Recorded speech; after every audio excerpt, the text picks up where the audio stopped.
ಇದೀಗ ಬೆಂಗಳೂರಿನ ಇತರ ಪ್ರಮುಖ ಸುದ್ದಿಗಳನ್ನು ಫಟಾಫಟ್ ಅಂತ ನೋಡೋಣ ಜಸ್ಟ್ 5 ನಲ್ಲಿ. ವಂಚಕೆ ಐಶ್ವರ್ಯ ಗೌಡಳ 5 ಮೊಬೈಲ್ ಹಾಗೂ ಪತಿ ಬಳಿಯಿದ್ದ 2 ಫೋನ್ಗಳನ್ನು ಮಿರರ್ ಇಮೇಜಿಂಗ್ ಡೇಟಾ ರಿಟ್ರೀವ್ಗೆ ಕಳಿಸಲಾಗಿತ್ತು. ಈ ವೇಳೆ ಐಶ್ವರ್ಯಳ ಮೊಬೈಲ್ನಲ್ಲಿ ಹಲವು ವ್ಯಕ್ತಿಗಳ ಸಿಡಿಆರ್ ಪಡೆದುಕೊಂಡಿದ್ದು ಬಹಿರಂಗವಾಗಿದೆ. ದೂರುದಾರೆ ಮಂಜುಳಾ ಪಾಟೀಲ್ ಸೇರಿ 4 ಜನರ ನಂಬರ್ ಸಿಡಿಆರ್ ಡೇಟಾ ಪತ್ತೆಯಾಗಿದೆ. ವಂಚಕಿ ಕಳ್ಳಾಟಕ್ಕೆ ಪೊಲೀಸ್ ಅಧಿಕಾರಿ ಒಬ್ಬರು ಸಾಥ್ ನೀಡಿದ್ದಾರೆ. ಐಶ್ವರ್ಯ ಗೌಡ ಕೇಸ್ ತನಿಖಾಧಿಕಾರಿಯಾಗಿರುವ ಎಸಿಪಿ ಭರತ್ ರೆಡ್ಡಿ ಬ್ಯಾಟರಾಯನಪುರ ಠಾಣೆಯಲ್ಲಿ ಎಫ್ಐಆರ್ ದಾಖಲಿಸಿದ್ದಾರೆ.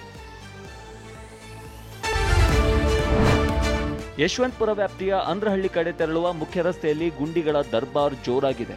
3 ರಿಂದ 4 ತಿಂಗಳಿನಿಂದ ಚರಂಡಿ ನೀರು ತುಂಬಿ ಹರಿಯುತ್ತಿದೆ.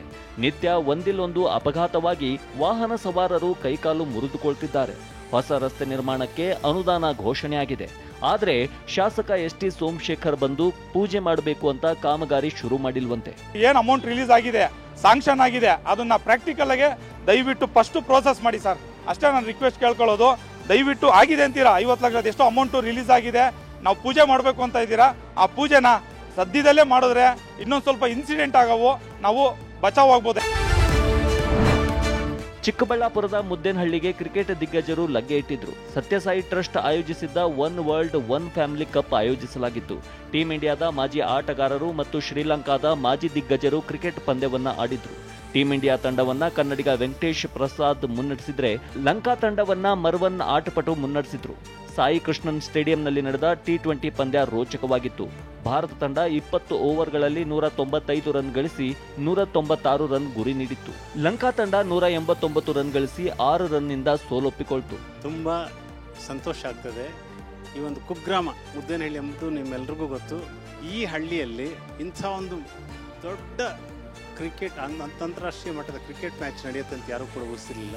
ಅಂತಾರಾಷ್ಟ್ರೀಯ ಕ್ರೀಡಾಪಟುಗಳು ಕ್ರಿಕೆಟ್ಗಾರು ಬಂದು ಆಟ ಆಡಿದ್ದು ನಮ್ಮ ಮಕ್ಕಳಿಗೆ ತುಂಬ ಸಂತೋಷ ಆಗಿದೆ. ಇಲ್ಲಿ ಓದ್ತಾ ಇರ್ತಕ್ಕಂಥ ವಿದ್ಯಾರ್ಥಿಗಳು ಮತ್ತು ಹಳ್ಳಿ ಜನರಿಗೂ ಕೂಡ ತುಂಬ ಹೆಮ್ಮೆ ವಿಷಯ ಇದು. ಕ್ರಿಕೆಟಿಗ ಯಜುವೇಂದ್ರ ಚಾಹಲ್ ಟಿವಿ9 ಜೊತೆ ಎಕ್ಸ್ಕ್ಲೂಸಿವ್ ಆಗಿ ಮಾತನಾಡಿದ್ದಾರೆ. ಕನ್ನಡದಲ್ಲೇ ಮಾತು ಆರಂಭ ಮಾಡಿದ ಚಾಹಲ್ ಬೆಂಗಳೂರನ್ನ ಕೊಂಡಾಡಿದ್ದಾರೆ. ಬೆಂಗಳೂರಿಗೂ ನನಗೂ ಅವಿನಾಭಾವ ನಂಟಿದೆ. ಬೆಂಗಳೂರು 2ನೇ ಮನೆ ಇದ್ದಂತೆ. ಎಲ್ಲೇ ಹೋದರೂ ಜನ ಅಪಾರ ಪ್ರೀತಿ ತೋರಿಸ್ತಾರೆ. RCB ತಂಡದ ಜೊತೆಗಿದ್ದ ದಿನಗಳನ್ನ ಎಂದಿಗೂ ಮರೆಯಲಾಗೋದಿಲ್ಲ ಅಂತ ಮಾಹಿತಿ ಹಂಚಿಕೊಂಡ್ರು. ನಿಮ್ಮ ಪ್ರೀತಿಯ ಯಜುವೇಂದ್ರ ಚಹಲ್ ಅವರು ಇವತ್ತು ಬೆಂಗಳೂರಿಗೆ ಬಂದಿದ್ದಾರೆ. ಯಾಕೆ ಏನು ಮಾತಾಡ್ಸೋಣ. ನಮಸ್ತೆ, ಹೇಗಿದ್ದೀರಾ? ಸೂಪರ್ ಆಗಿದ್ದೀರಾ? ಎಸ್, ನಾನು ಕೂಡ ಸೂಪರ್ ಆಗಿದ್ದೀನಿ. So Bengaluru and Chahal, that connection is very special. कैसा लगता है आपको बेंगलुरु आने पे? क्या कनेक्शन है? मैं हमेशा बोला it's like my second home. I came here for under 17 NC and I played for RCB for 8 years and Chinnaswamy is like my another home. Is that the reason for Kalpa Bangalore को select करने के लिए? वो reason था, वो connection Bangalore के साथ? Definitely because I can connect with the Bangalore people, like you know, so it's not like I'm Yuzvendra Chahal. I think it's like a more than heart to heart connection. कितना कन्नड़ा सीखा है आपने? मैंने तो सिखा दिया एक लाइन. वो मैं भूल गया. I know only one thing, like Elidira sir.